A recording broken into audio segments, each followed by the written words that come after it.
Bhagavad Gita as it is, Chapter 7, Text 4.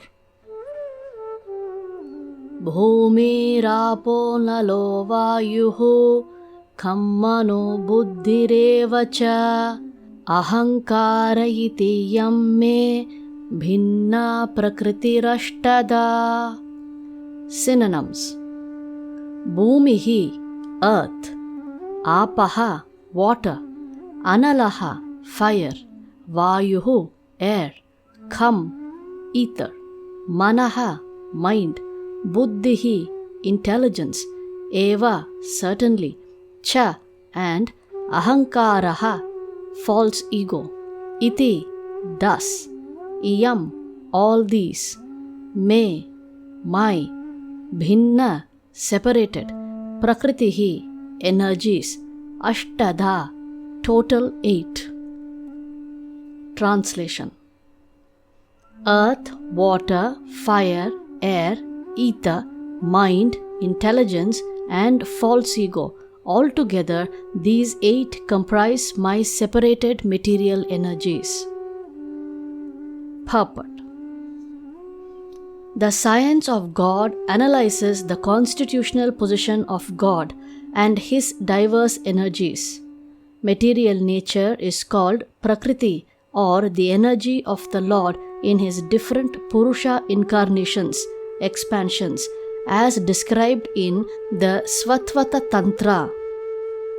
Vishnostu trini rupani purushakyani ato viduhu ekantu mahataha shrashtra dvitiyam tvanda samstitam tritiyam sarva bhutastam tani jnatva vimuchyate.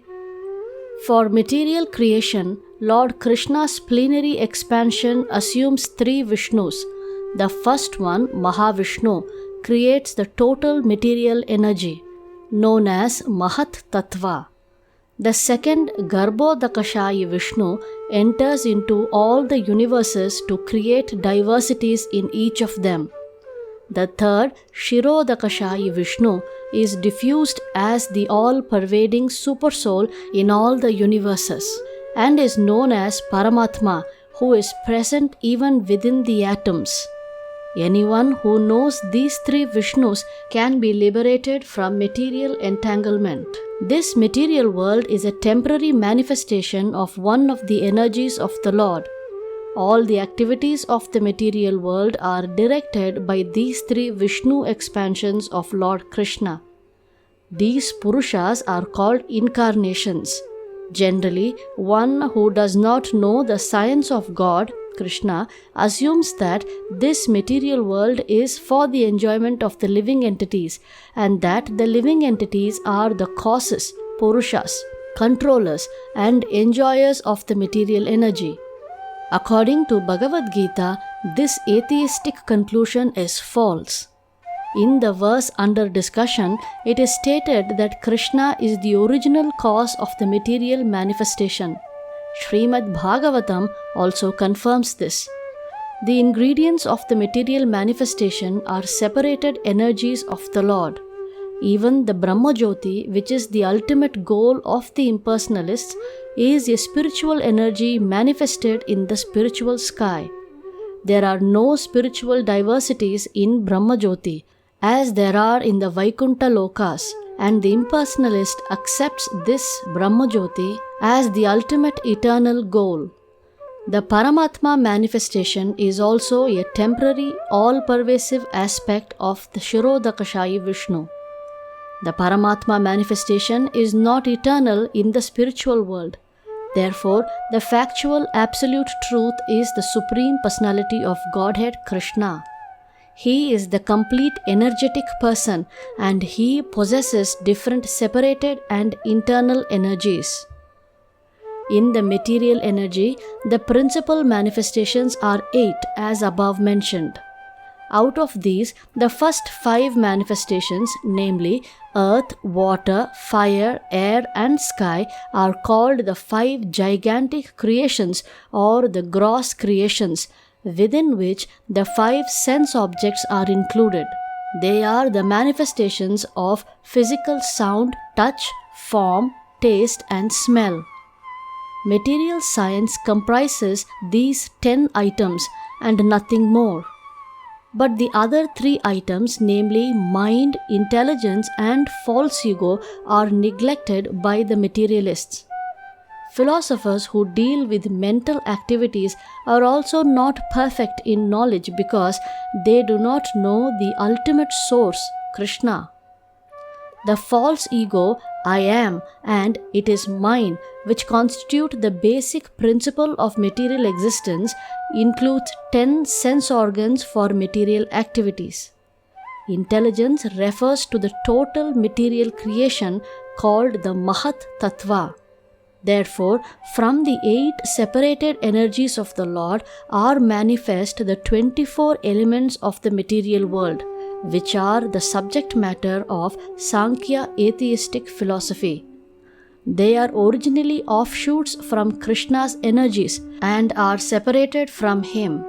But atheistic Sankhya philosophers with a poor fund of knowledge do not know Krishna as the cause of all causes. The subject matter for discussion in the Sankhya philosophy is only the manifestation of the external energy of Krishna as it is described in the Bhagavad Gita. Text 5.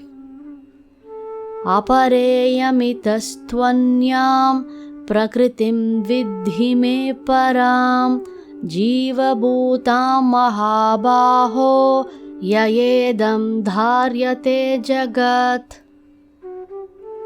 Synonyms. Apara, inferior. Iyam, this. Itaha, besides this. Tu, but. Anyam, another. Prakritim, energy.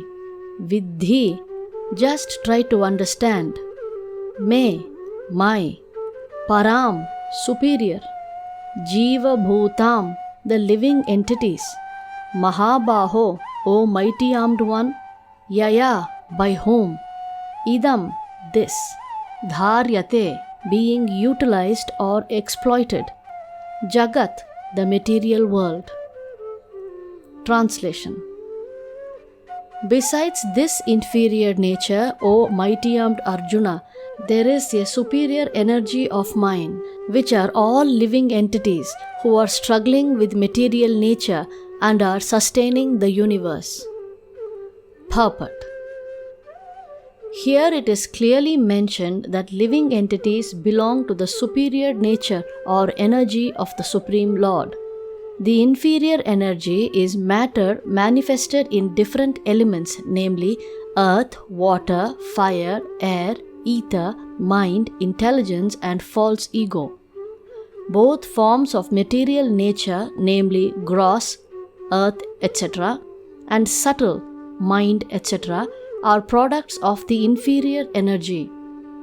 The living entities who are exploiting these inferior energies for different purposes are the superior energy of the Supreme Lord.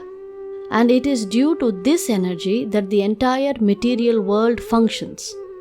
The cosmic manifestation has no power to act unless it is moved by the superior energy, the living entity. Energies are always controlled by the energetic, and therefore living entities are always controlled by the Lord. They have no independent existence. They are never equally powerful as unintelligent men think. The distinction between the living entities and the Lord is described in Srimad Bhagavatam as follows, Canto 10, Chapter 87, Text 30.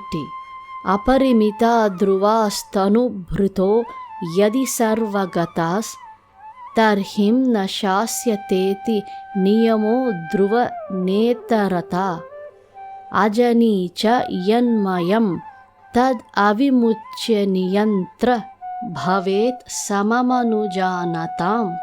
yadamatam matadushtaya. O Supreme Eternal, if the embodied living entities were eternal and all-pervading like you, then they would not be under your control. But if the living entities are accepted as minute energies of your Lordship, then they are at once subject to your supreme control. Therefore, real liberation entails surrender by the living entities to your control, and that surrender will make them happy. In that constitutional position only can they be controllers. Therefore, men with limited knowledge who advocate the monistic theory that God and the living entities are equal in all respects are actually misleading themselves and others. The Supreme Lord Krishna is the only controller, and all living entities are controlled by Him. These living entities are His superior energy because the quality of their existence is one and the same with the Supreme, but they are never equal to the Lord in quantity of power. While exploiting the gross and subtle inferior energy, matter, the superior energy, the living entity, forgets his real spiritual mind and intelligence. This forgetfulness is due to the influence of matter upon the living entity. But when the living entity becomes free from the influence of the illusory material energy, he attains the stage called mukti or liberation. The false ego, under the influence of material illusion, thinks, I am matter and material acquisitions are mine. His actual position is realized when he is liberated from all material ideas, including the conception of his becoming one in all respects with God. Therefore, one may conclude that the Gita confirms the living entity to be only one of the multi-energies of Krishna. And when this energy is freed from material contamination, it becomes fully Krishna conscious or liberated.